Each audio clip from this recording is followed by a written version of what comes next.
One day I was standing in the parking lot with Mark Dever and Matt Schmucker, and both Mark and Matt said to me, "Hey, Jonathan, why don't you write a book on church membership and discipline?" And I said, "Great."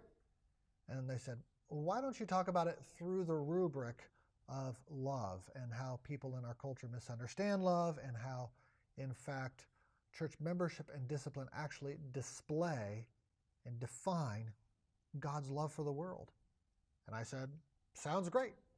And so then I spent the next number of months thinking through, reading, researching on this topic of membership and discipline, as well as the nature of God's love. And it was a wonderful exercise, and it culminated in this book, The Church and the Surprising Offense of God's Love. God's love both attracts us because it reaches out to the unlovely, but it also offends us because it calls us not to worship ourselves, but to worship Him. It offends us because it's holy. Church membership and discipline, too, in some ways attract us because it's reaching out to include, but they also offend us because there's something that is exclusivistic about membership and discipline. It says, here's the inside and here's the outside of the church.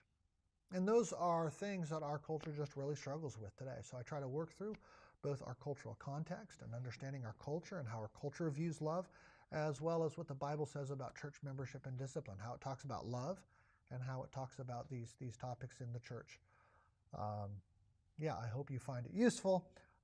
It's a long book. It's a dense book.